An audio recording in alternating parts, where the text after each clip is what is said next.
and welcome back to yet an amazing episode of Minority Reportz podcast and digital series.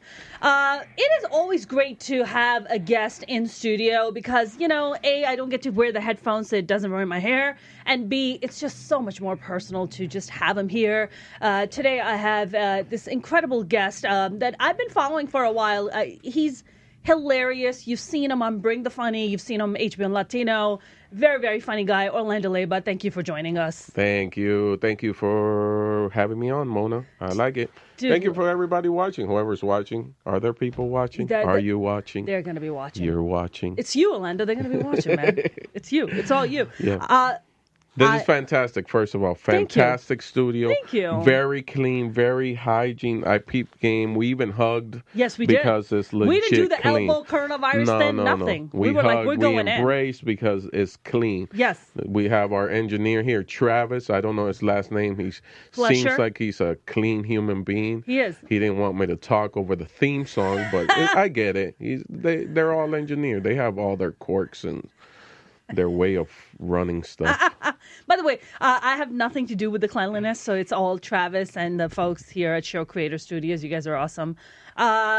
Man, I was... what type of place is this? Like, if you want to book this place and do your own podcast, you can come to Show Creator Studios. Yeah, you come to Show Creator in Las Studios. Vegas. Las Vegas, Nevada. You could come to Show Creator Studios and book your own studio time and start your own podcast. You guys... Let's say you're obsessed with armadillos. You can come here and book time. Travis will sit behind, push the buttons, and you could just chat about armadillos. That's right. That's right. And today, are we talking about armadillos today? No, I'm not into armadillos at all. Well, I have something better to talk about. I want to talk about you because I was watching your set on Bring the Funny with Ali Sadiq. Yes. And that was just you guys both just brought it. You guys were both so hilarious and you guys are awesome. And I always love watching comics when one comic is cheering the other one on, even if it's a competition. Yeah. Because we are in this together. We are a comedy family, whether people want to believe it or not. This is stand-up comedy is its own animal and what we do. So what was that experience like for you being, competing? And first of all, how did you even get the gig? And second, what was that like for you? Okay, so let's start just getting the gig. Great producer that was on the show. His name is Josh Sandoval. I love Josh Sandoval. He's a friend. Yeah. I actually ordained his wedding. Oh, wow. So I ordained his wedding. But prior to that, he has seen me just coming up the ranks.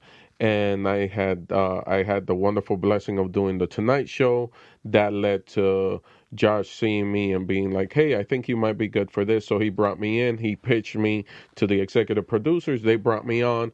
And then I ended up competing with Ali. So Ali's an OG. I consider myself like I'm not at his level yet because he's been doing it longer than me. So just year-wise, different styles of comedy, but we also get along. It's one of those dudes that I don't hang out with him every day, but I naturally get along with him. Yeah. And I remember just telling him, man, I'm glad they put us against each other because I'd rather lose to you than a puppet. And he just started laughing. Mind you, the puppet's actually really good. I told the guy behind the puppet, like, my dude, you could do stand-up without the puppet. The material is strong without the puppet and whatnot. And it was just a wonderful experience, top to bottom, man. I love it. I love. So what does the winner win, by the way? What do you get? I don't remember. I think you might have gotten like $250,000. Oh. But the way I look at these shows, and if you're a comic or if you're thinking about these shows like America's Got Talent, American Idol, what's the other one? The Voice. All these shows, to me, Last Comic Standing, the way I looked at it, being an older man, and I just looked at it like these are moments where you get to showcase your talent to everybody that's watching, meaning that this is your commercial. So instead of paying God knows how much money, I was able to land on this show, and they gave me, I believe it was 2 minutes to show America my talent. And that translates, I didn't win the competition, but I won a free commercial Yeah. that runs on national television, also runs and lives on forever on social media. So now that booker in at Zany's Yeah. in Chicago sees that and reaches out to my people and says, "Hey, I want to bring Orlando in and try him out for a weekend." Sure. So that was my commercial, and that got me work in Chicago. Amazing. That's the way I've always looked at it. Right. Late night sets with the Tonight Show, the same thing. It's like I that's just the way I feel of it. This is what it was always about. I'm Yeah. basically I'm very basic thinking about my strategizing. It's like, Yeah. okay, I do the Tonight Show. That's a commercial. Now I grab that, I add that to my reel, and then we could submit that to so and so blase club. Yeah. And now they bring me in for a weekend, and I get a great weekend. I work. I get to do stand up. Yeah. And share. Yeah. I guess the talent that was bestowed upon me. I mean, I was your story is pretty fascinating to me. It's unlike many comics, mainly because you were married, you had a whole adjusted, normal, healthy life. Yeah. And then you got into stand up. And for a lot of stand ups, I'm single. I was married and got divorced many, many years ago. But for us, it's like it's not like that. Like you're usually single. You come from some kind of traumatic, fucked up childhood, and then you kind of get into stand-up. But for you, it was a very different journey. You talked about, I was watching one of your interviews, you were talking about how your wife encouraged you because you went to a show and you watched, I forget, which comic did you watch that inspired you? I watched Kyle Grooms. Yeah, he was on. Yeah, he was on the Chappelle Show. Oh, wow. And Kyle also used to work. So, okay, so let's do a little bit of backtracking. Before stand-up, I was a satellite engineer at CBS News. Okay. So I'm driving the truck. I'm setting up live shots for South Florida. I'm doing that. I go to a comedy club, and my wife says, you can do this. But I also want to add some of the, in interviews, they cut out certain things. I'm also lucky because my wife is not just the normal woman that just works on 9 to 5. My wife was also, she did beauty pageants. She was a singer. She was a background singer, a lead vocalist, works in a recording studio. So she understands the life.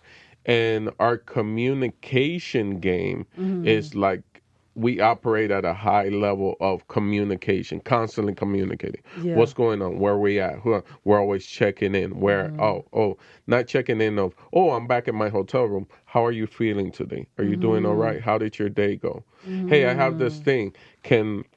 Do you have emotional room for me to talk to you about this thing that's bugging me? Not with us, but this thing that's going on with like a booker. Yeah. And she'd be like, not right now. Yeah. Give me let me deal with a couple of things. And then, okay, good. Yeah.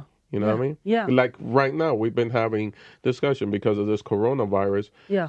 Shows have been getting canceled. I was part of a major tour that the tour didn't cancel it. Basically, the insurance canceled it. They were like, hey, we got to pull the insurance. Wow. We can't insure your guys on the road. So by that, the tour said, okay, let's pause and pick it up in late summer. And they're already giving me more dates that weren't even in the calendar for late summer's rescheduling that we've done. Yeah. But it's like, but then I lost these dates. This is part of my income. What's going to happen? Let's strategize. I talked to my wife, and she's also, because she works in a recording studio, she's going through it where it's talent that doesn't even want to come into the studio. They're no, I rather postpone when I come to record. Yeah. And now she has to deal with that and whatnot. So I can't just go and dump all my emotional, what a thoughtful man you are. It's 17 years. Wow, 12 years married, 17 years altogether. That's incredible. Do you feel like being married kind of grounds you and makes you a better comic? I mean, because you've been doing comedy for how long now? 10 years. For 10 years you've been doing comedy. Do you feel like being married has, almost like helped you become a better artist at all? Obviously, it feels like to me it has definitely helped you become a better person. But do you feel that feeds into your craft as a stand-up? Of course, yeah. 100%. I feel that I'll say it, man, it's made me a better human being. Wow. 22-year-old me was not this guy. Yeah. 22-year-old me was just living, eating out of the trash, whatever it was, dude. I was just like, You were not eating out of the trash, not Orlando. eating out of the trash, but it's like I just say, I was just a wild stallion that wasn't tamed. Yeah. And yeah, marriage life is like it is marriage life. Everything is funny that goes on. Yeah. Yeah. With us. So I just bring it to the table, and she accepts that. Yeah. So Yeah. it's like it's more grown, but you don't need to be married, man. It's like I just I'm in this. You don't need to be headspace married for what? to be to be just grown. You just need to do Yes. grown up stuff. That's like right. what's that saying? They use it in religion, and I'm not that religious like that. I'm a spiritual person, but it said when I was a child, I thought as a child, and when I was a man, I thought as a grown man. Yeah. And Yeah. there's a lot of people who are still thinking as children. Yes. And it's like, nah, just pause. Just like, all right, let that go. That's right. That's Let right. the pain go. Let the I'm not gonna sit here and I could easily tell you, oh, I'm Dominican and I grew up showering out of buckets and no running electricity and my childhood. But that made me who I am now. So I'm grateful for it. And the Yeah. painful parts, I let them go. I just Yeah. let it go. Yeah, yeah. I think that's the part. I think a lot of comics. I mean, me included. I think there's like different spectrum of trauma that people kind of go through and they kind of deal with. Do you think like? I mean, we just touched upon, like, you were talking about, like, growing up with that pain and letting go of that pain. Do you feel like that pain and trauma also contributes to a certain level of your drive? Yes, more. Yeah, there's a drive. I don't know how to explain this because I just love what I do. Yeah. So that's my natural drive. Yeah. My natural drive to get on stage is that I love it. Yeah. And I'm approaching it from a place of service. I want to be of service. You're having a bad day, let me tell you a joke. You want to having a bad day, let me tell you this story. Oh, you're a married couple, you're arguing, let me tell you about this time that we argued over this silly stuff. Yeah. Let Yeah. me be of service for this moment that I'm on stage. Yeah. So that's my drive. I really love what I do. It's like that. The other stuff is just like appreciation. Yeah. So my background, my backstory Yeah. gives me appreciation. Yeah. So I appreciate that moment on stage. I appreciate the audience. I appreciate having running water and electricity at my house. Listen, amen. I'm with you. Yeah. Appreciate Yes. it, and I'm happy. I'm with you. I mean, I grew up in Pakistan, and my hair is super curly, and now this is LA has done this to my hair. Yeah. But Fantastic. thank It's you very much. I fantastic. appreciate that. I grew up going to the Dominican salons in New York. Yeah, there you go. Yes. Because those blowouts are serious. Are like mad Yeah, good. yeah. Nobody's doing what the Dominican salons are doing. But they do that jam where they put the rollers on you, then they put you on the heater. That's Then everything. they take the rollers out, and then they blow it out. Orlando, you know what's up, man. You know what's up. Is your wife Dominican? Nah, she's Colombian. Wow. Yeah. But that's like one other than merengue and the men being womanizers. Dominicans are known for doing hair, man. They're fantastic, man. And baseball playing. That's true. Is Alex Rodriguez Dominican? Alex Rodriguez is Dominican. He's Dominican, right? Yeah. He's something else. I'm a big fan. Yeah, he's pretty great. I mean, but you're born and raised in where? In New York, or where are you from? I was born in Puerto Rico. Oh, wow. Yeah, my mom went to Puerto Rico with fake papers. Then we got deported. In San Juan or where? San Juan de Piedra. Yeah. So my mom got deported. Someone ratted her out. She got deported, and they didn't separate us. They sent me along with her. So I grew up like... Thank God for that. Yes. Not for the deportation, but thank God for staying together. Yeah, they kept us together. So I grew up, so I did the whole thing, like I say again, no running water, no electricity, but there was a lot of love. There was always food on the table. But every once in a while, they would have to fly me out because I was technically a citizen.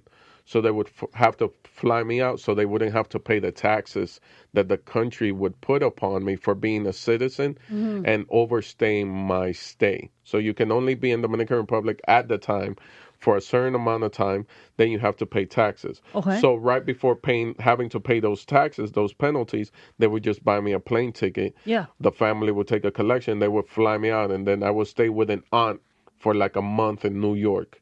Got it. And then after that month, they would fly me back to DR, which was horrific for my education because I never respected Yeah. education and teachers and whatnot. That didn't happen until I became an adult. Then I was just like, oh, okay, I need to leave childish things Yeah. and educate myself as Sure. much as possible. And you became an engineer. Yeah, satellite engineer. But on the job, I just started driving regular microwave antenna trucks for CBS. Yeah. And as the years progressed, I just learned on the job, so I didn't end up with college debt. I just old school way of doing it on the job. You're like me, yeah. Because I'm a college dropout. I moved from Pakistan when I was 15. Yeah. And we were poor, man. Like we lived in a 1-bedroom basement apartment in Jersey City. My 4 brothers slept in the room, and I slept in the living room. My wife is from Jersey. She's from Passaic. Oh, she's like, oh, nice, very nice. I mean, I know about that whole immigrant life and that immigrant struggle, and just trying to survive and just trying to make stuff happen. I feel like what is your mom? Where is she here? Where is she? Yeah, she's retired. She's in Florida now. Yeah, and that's where that just the appreciation comes from her. I never saw her like. I never saw her complain. She was just like, I just work. I work. I remember I was a kid and she used to bring work from her job back to the house because they were going to give her an extra $100 in her paycheck. And there was these buttons that it was like 2 buttons that would snap together and they didn't have a machine to do it. So she would snap them together herself, and there was 10,000 of them. Jeez. So I would sit there and I would try to do my homework. I would be at the table and helping her. Later on in life, she feels so sad. She was like, I'm sad that I made you do that as a little kid because you would fall asleep on the table. I was like, Ma, I'm good, man. I'm not a prisoner of any of those things. Yeah. I opened up those gates a long time ago and walked out of those thoughts and left them behind. Yeah. I don't forget them. Yes. But I let it go. You don't let it like weigh you down. You just let it, Yeah. I mean, you and I were talking right before we started about, being in the moment, right? Mm-hmm. Being in the moment, like, and your wife calling you out on it. Can we talk about a little bit of that? Yes. Like, for example, like a lot of people, 3 years ago was when people saw the shift. One is because my wife moved full time to Los Angeles with me. Before that, we did 2.5 years long distance. Wow. She stayed in Florida. I came to LA. I cashed in my 401k, so her lifestyle wouldn't have to change back in Florida. And I just lived off of my 401k. I did Uber. I did everything I had to do. I threw bags for Delta part-time late night. Just to pursue stand-up in LA? Yeah, just to pursue stand-up. And a lot of people, these are stuff that people that know me don't even know. They didn't know that when, like, sometimes I wasn't around because I had a shift at LAX and I was throwing bags. But throwing bags, when I asked the universe or my creator, like, what's a way that my wife can come and see me often other than using our miles, because our miles are running out. And then another comic that does it, I'm not going to say his name because people don't know that he does that. We were just talking. And like I asked the question, and then this comic appeared out of nowhere. And he was just conversating, and he wasn't just dropping knowledge. I mean, he was just sharing this moment that he was at. And then next thing I know, the next day I was applying online for Delta because that gives my wife, even though I was part-time working 4 hours a night, throwing bags, loading the planes at the bottom, that gave my wife a free flight. So my wife could just fly for free on standby. and then you calculate at what time and what flights there's going to be available seats. Yeah. So then now my wife is traveling I love that. back and forth. I mean, Alan, to me, like everything you're saying, it's so rare in the stand-up comedy world. To hear somebody like as grounded as you, who was married and then started stand-up, and then now you're talking about how you guys had this long, even though you were married, this long distance relationship, and how you're able to maintain it. I mean, So she moves out here, and then she's seeing you doing your hustle, like the hustle, like the kind of hustle that we do as stand-up comics. And you're at some comedy club, and you're talking to a comic, and then you're what? So I was doing this typical LA thing. Yeah. That wasn't me. That wasn't my character. It's not how I'm built. Yeah. But this thing was rubbing off on me. Yeah. This LA thing where I'm talking to you. Yeah. Let's say at the Improv, at the Hollywood Improv on Melrose.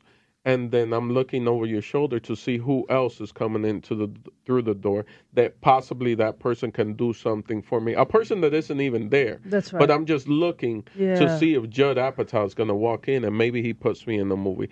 This extra thought process going on in my brain instead of me being present with you. Here's the thing, Mona, you're also from LA, so you understand that I'm doing that to you and you're okay with it. But are you really okay with it? Subconsciously, it's messing with you. Yes. Saying Orlando's not really connecting with me. Yeah. But up front, you're like, oh, it's okay. It's the LA thing. It's the LA vibe. You accept it. Yeah. And my wife came to the Improv with me, saw me doing that, and she said, hey, man, you're not really connecting with no one. Everybody that you talk to, you're talking to them, and you're looking right past them. Wow.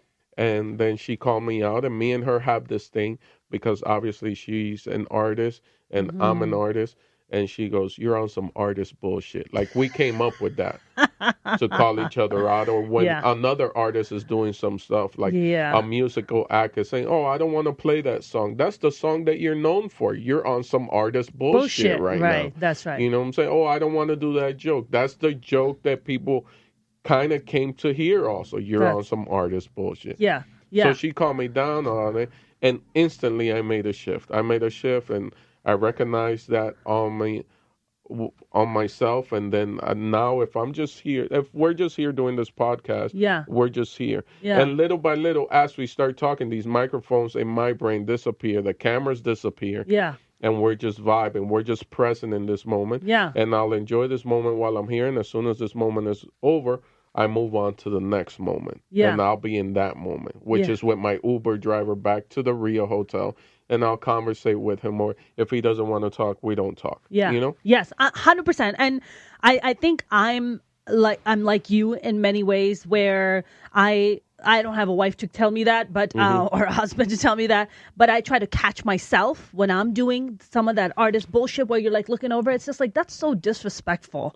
Like, let me just be here with you. Yeah, subconsciously I'm messing with you. Yeah, and like, just be here with me. Like, I'm sure we're gonna end this conversation. You're gonna go on to do whatever the hell that you need to do, and I'm gonna go on to do what I need to do. But I appreciate that, man. I appreciate that a lot. I think a lot of people don't want to recognize that just to stay in the moment, because everybody's on the grind, right? Yeah. Everybody's on the hustle. Everybody's trying to look for the next best thing. Everybody's trying to get to that next step. And I understand that. I have never been that person where I walk up to somebody, I'm just like, ooh, what can you do for me? I always, as an artist, and I think I've been doing comedy for about 10 years now. And for me, somewhere around the 8th year, it just kind of clicked. And I was just like, you will get more from the creator, from the universe, if you give more. You know, love is the one thing that you can give. Yeah. How many more opportunities can you create? Yeah. Not just for yourself, for other people, right? And all that love just comes back in some form or shape. The universe just takes care of you, you know? And for me, like, that was a big moment for me. So that's why I created the show Minority Reports. That's why I do all these things that I do. I don't go and ask people for stuff. And I think I need to start doing that a little bit more. Yeah. But I'm always like, what can I do for you? What can I give you? What place can I create for you, you know, where you can come and thrive and I get to share, I get to vibe with you like this, you know? I mean, that's like a really big deal for me. Another thing we need to say is that, like, I'm not this guy all the time. It's a working process. It's every day. Yeah. If you want to be a positive person, you just got to be, every day you got to work at it, man. Because you're getting attacked. You're getting bombarded from all the sides. That's right. So every day I work on it.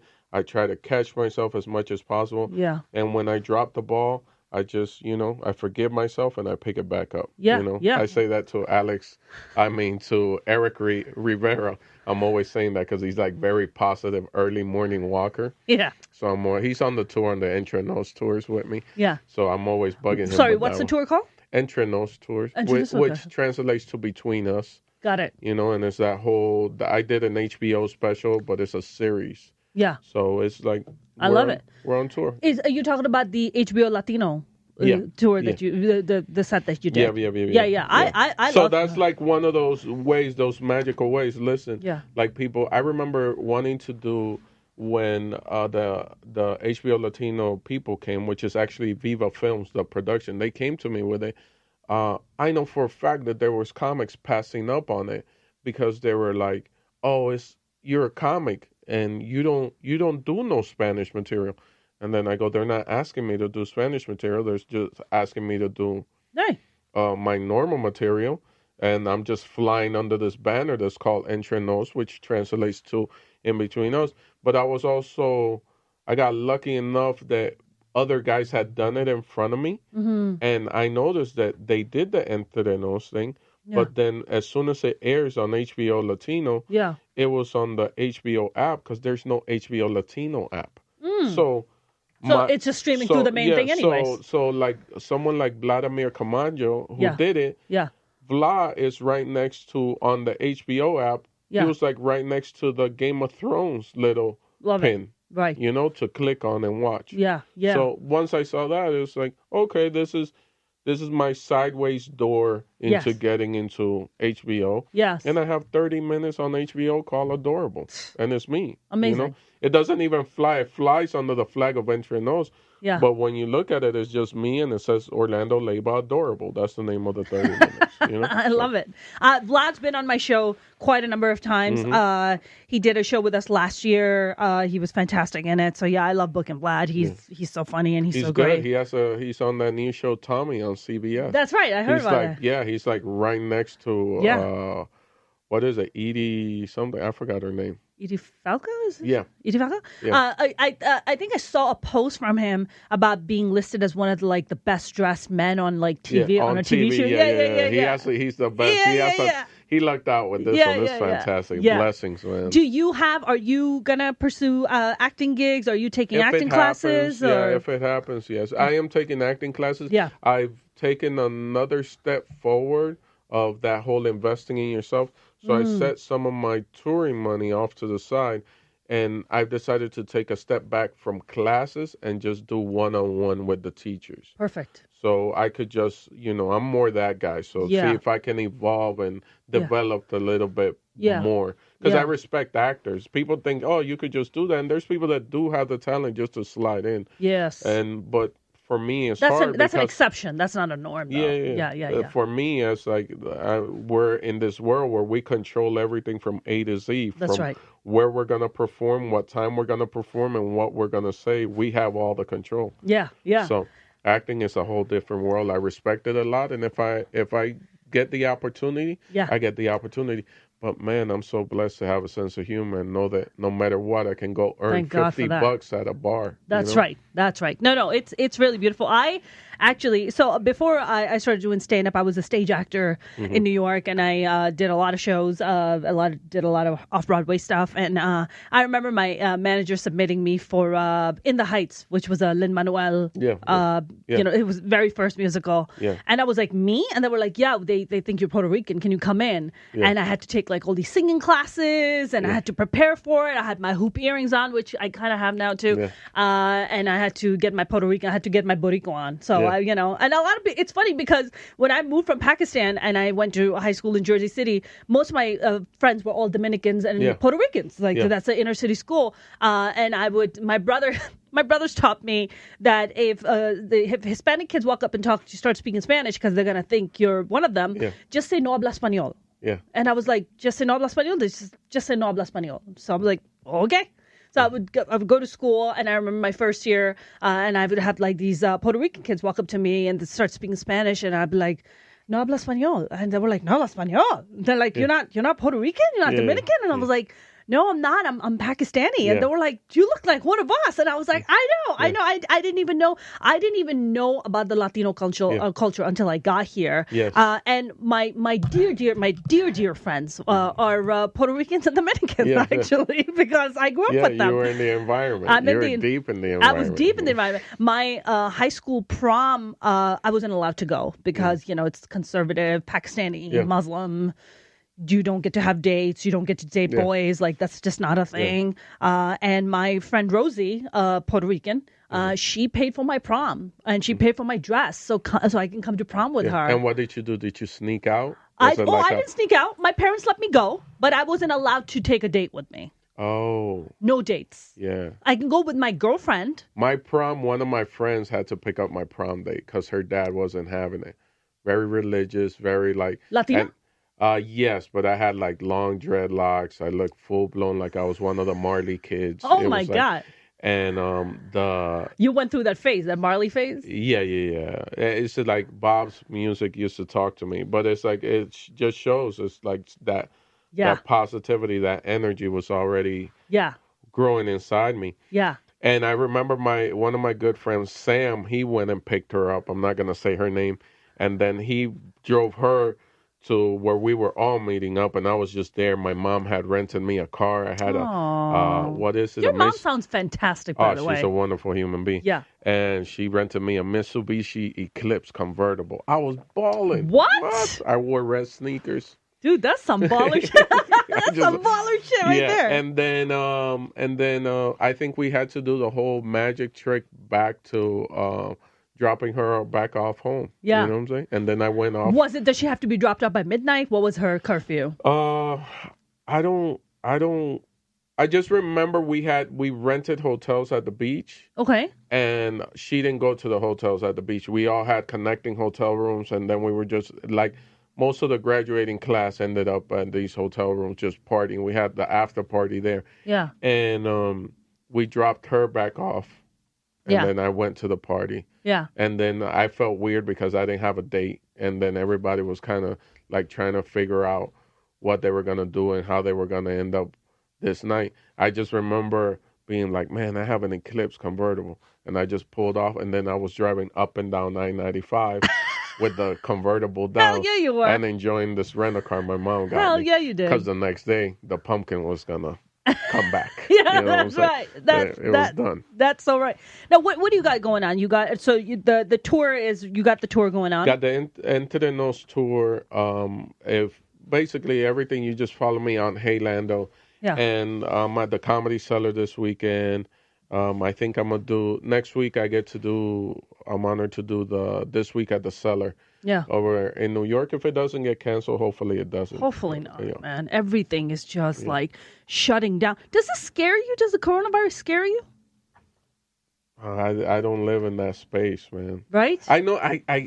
Listen, we hugged. I know. You and I don't live in that space. Yeah, we just don't. But like for your listeners and everything, I don't want to come across like, oh, this guy just lives in this. I kind of just do. I kind of live in this space where it's like, if you come with negative stuff, I don't listen to you. Yeah. I do take care of myself. I do wash my hands. I know how to wash my hands like a doctor, where I just scrub my nails. You kind of do this thing, and you keep your hands out of your face, and you just have hand sanitizer on deck and just keep it moving. I don't, I drink my vitamin C every day, but it's that I was already doing this because I travel so much. That's right. You have to take care of yourself. That's right. I mean, I have all these comic friends hitting me up, and they're like, oh my God, Mona, are you going to do your shows? Why are you going to Vegas?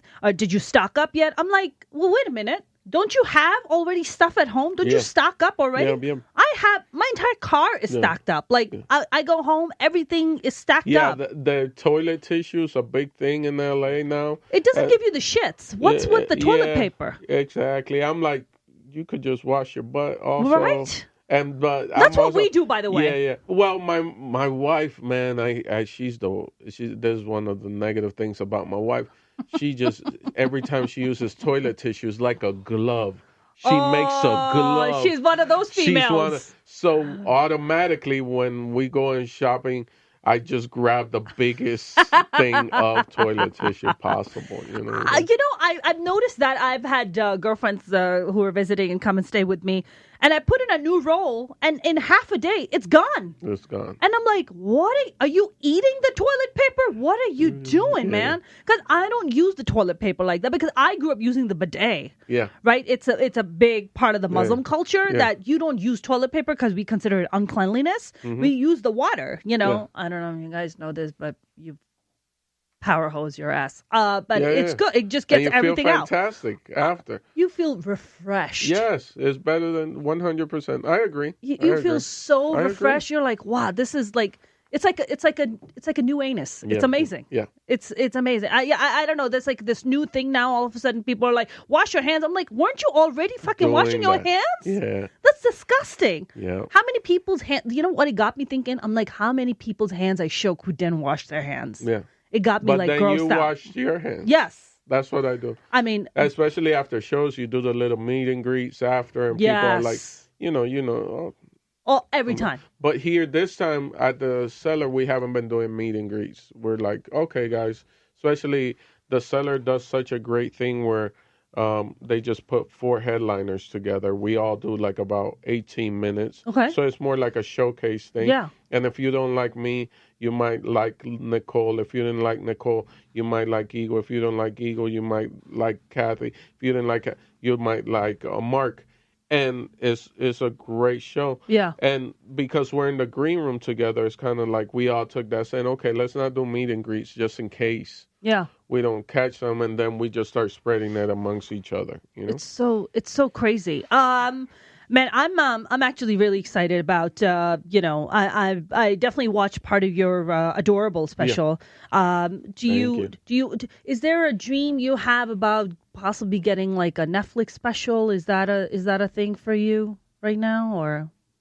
My dream is a laundromat. Yeah. I just want to own the building and the machines. Is that your dream? Yeah. To own a laundromat? 100%. Lavanderia? Yeah, I do. And Hell just have it on the little strip mall and everything. All that stuff is going to come when it comes. Where do you want to own it? In LA? Actually, probably South Florida, less water restrictions. Okay. LA, there's no water as is. So doing the laundromat, and then you have to recycle the water and all of that. You're not using constant fresh water. I've thought about this. Is this your ultimate dream right now? Dude. You're blowing my mind, man. If I could get a laundromat, the building with 2 apartments on top, I'm set, man. That's your life. That's the life right there. That's the life, yo. You're not like, I don't want to get a Ferrari. I don't want to get a house in the Hollywood Hills. I'm good. I saw this thing yesterday. I was watching TV. That's this so guy funny. who had a Volvo, and he put 3 million miles on it. It's documented. They did a documentary. Volvo sponsored him after he hit like 500,000 miles. Volvo got behind him, and it's like whatever parts you need to replace, and all he basically did normal upgrades, just changing the oil on your car. If you just stay on top of the oil change, that alone is going to extend your life. So I have a Prius. I want to see how far I can push this Prius, man. I'm already at 160, I think. 160. Oh wow. Wow, you put on a lot. Did it already have miles when you got it? No, I've had it since 0 miles. Yeah. You just had 160. Yeah. That's 160,000 miles over what? How many years? I got it in 2007. Yeah. In a matter of like 13 years. Yeah, but that's low. There's people who actually have more mileage. I would think we would have a lot more. But because you're flying out to gigs, I'm flying so you're not out driving. to gigs. And I've always had this thing, like if, let's say when we lived in Florida, if we were going to go up to Orlando. Yeah. Rent a car and let's go up to Orlando. Let's not take the personal car. Let's just spend like, put the miles on there. Yeah, $50. We go up, enjoy Orlando for a day, and drive back down. That's right. That's right. And that's it. Man, that's a really. I constantly I go to Vegas back and forth because of this. Yeah. I just put the miles on the car. I have a Lexus. I just put it on there. It's a hybrid. But the Lexus are fantastic. Amazing cars. You could put 300,000 miles on a Lexus. No problem. Yeah, no problem. No great hesitation. car. I have a hybrid. Yeah. So it's just even runs even more. Change. Just stay on top of it. Exactly. And then, don't go for... I come from a car family also. Yeah. I personally, it's nothing that's been proven. Yeah. But I don't go for the... Like, my Prius is supposed to be every 5,000 miles. Yeah. I just do it every 3,000 miles. Okay. Like, old cars we're always getting.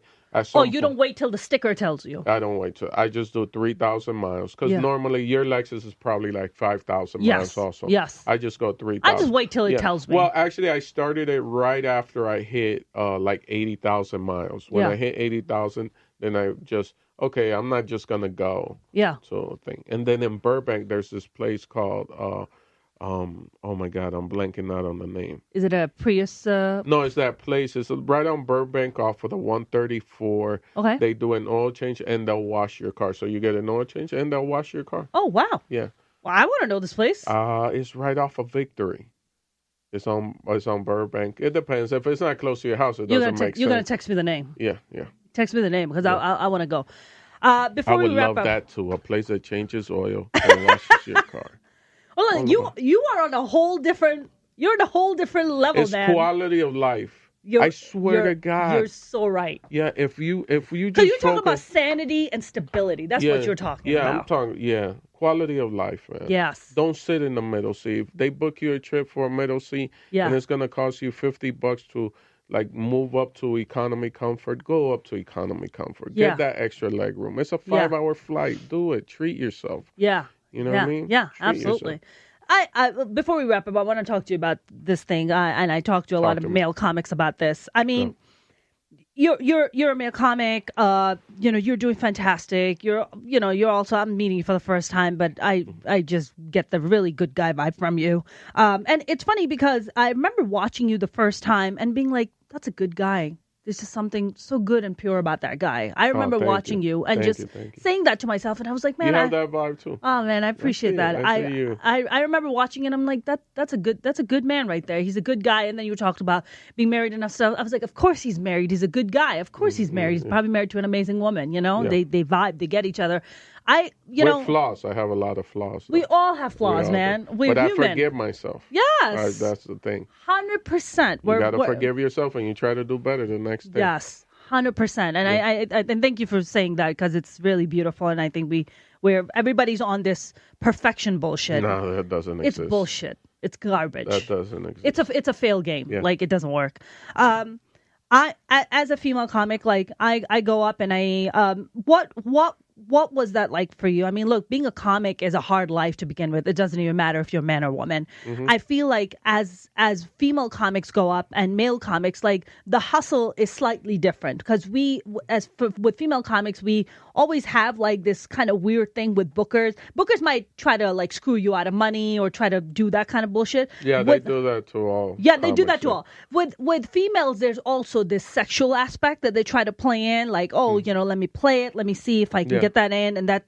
I mean, when you were, for the 10 years that you were like hustling, and what did you see that? Like, did you see a little bit of like, hey man, like the female comic struggle is a little different than the male comic struggle? Did you experience that or see that or have female comics share that with you? No, I've never had the female comics share it with me, but I believe it exists because it's that tension that's always existed. One of the reasons why my mom had to leave Dominican Republic, no one wants to leave their homeland. That's right. You understand? That's right. No one wants to leave their homeland. That's right. But the reason why my mom went and paid and got fake papers so she could get on an airplane and travel to a whole nother country to look for a better life is because in Dominican Republic, my mom is educated, she can type, she can read and write. She was educated for the time. My mom was born in 1948. Yeah. But every time she went to go get a job in Dominican Republic, they're like, yeah, you could have the job, but you need to go to lunch with me, which means go to a motel with me. That's correct. That's correct. The job is yours. Let's just go to let's just go to lunch. That's right. Translation. That's right. Let's go. Mind you, knowing that she's a married woman, knowing that she has kids at home, they didn't care. Yeah. Yeah. They didn't care. I mean, it's the same in Pakistan. Throughout life, the United States, things are evolving. Those countries were in the Dominican Republic, things are evolving and changing. Yes. Little by little. It's been a very slow process. That's right. So I believe it when a woman tells me this is that.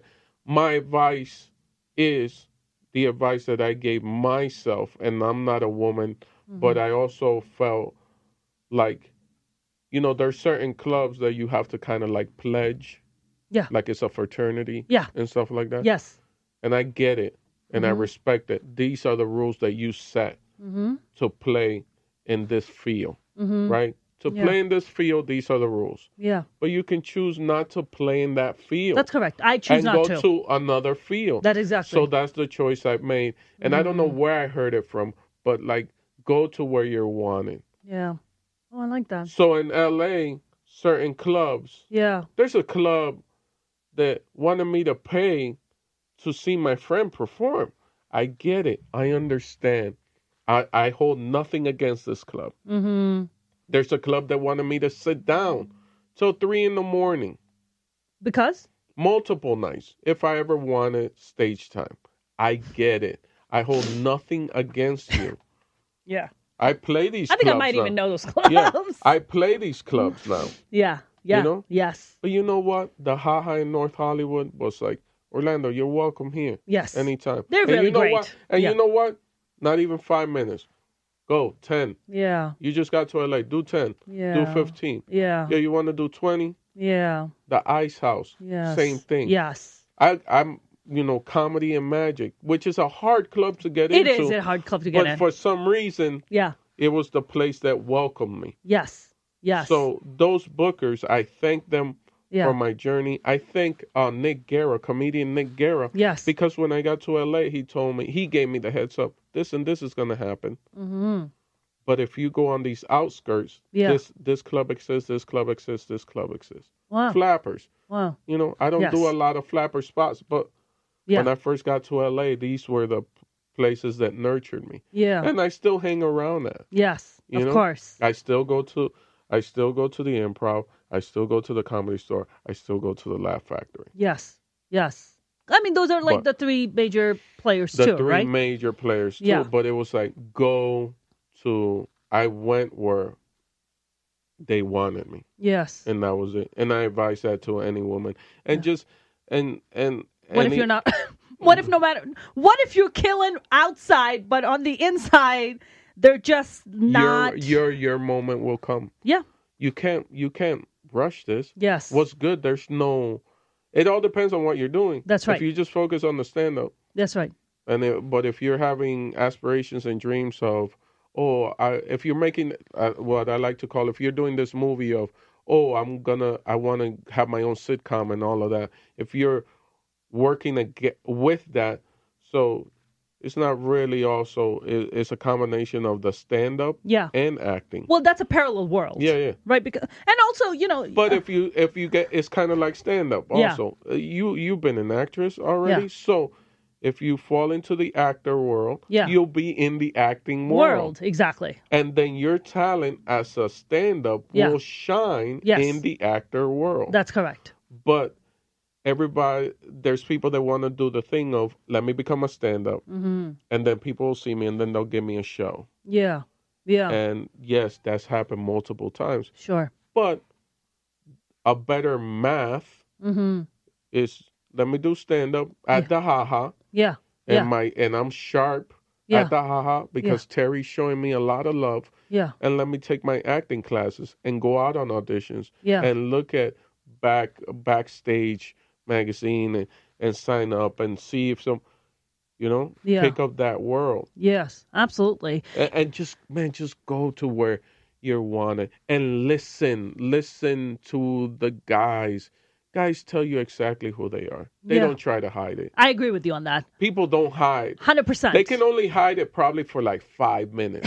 Yeah, that's 5 true. minutes. That's true. This is in general. That's true. And for 5 minutes. Yeah. Like if you've already done this long enough, if you sit someone here behind this microphone, eventually their honesty is going to come out. 100%. Who they are. 100%. I think you came in here pretending to be an angel. Yeah. You're really a devil in disguise. For me, it's just like, and I think that's a talent that we develop as comics is that, you read people very quickly. Right? You break things down very quickly because when you're working in big crowds, you're doing crowd work. You're breaking shit down very, very quickly. It's a matter of seconds.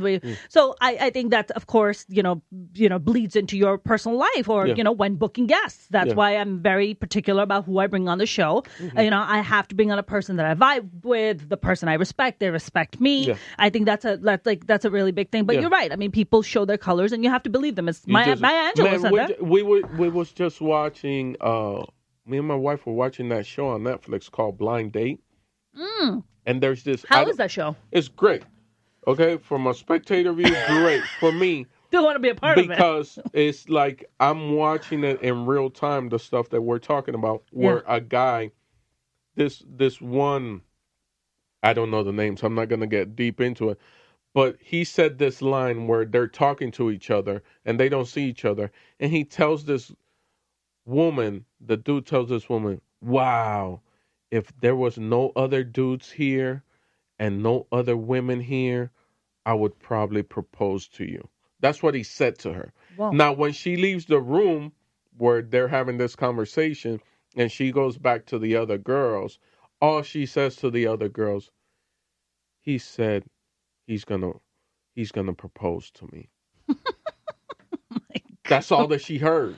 That's all that she heard. And it's like that's where it lies. Just listen.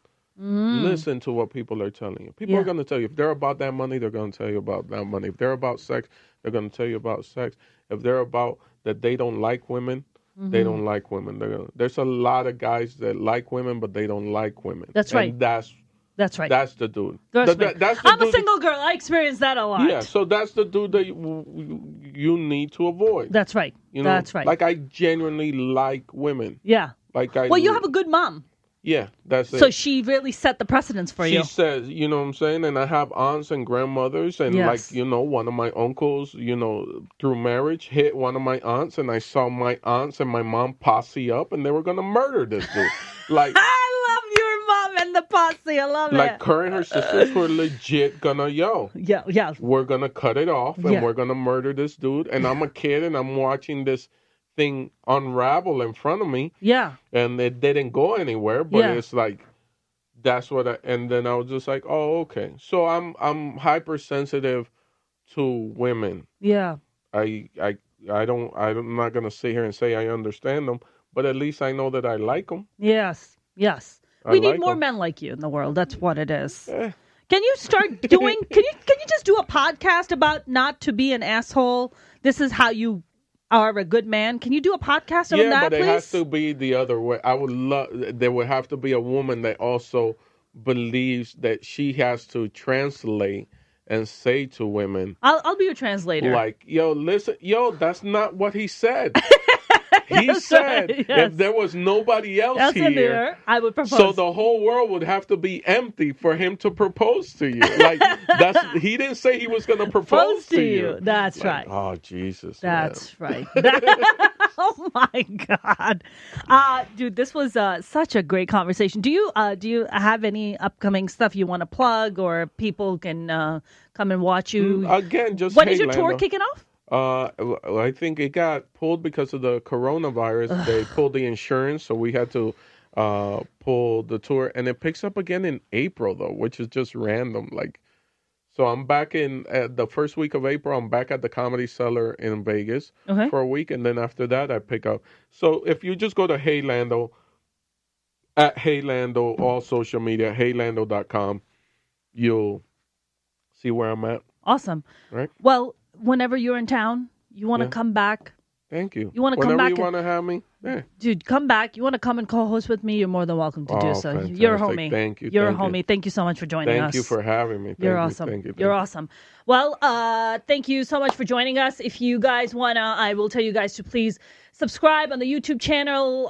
We're on all the main streaming services, and please share and listen this amazing person we had today as our guest. So until next time, I'm your host, Mona Sheikh. See you next time.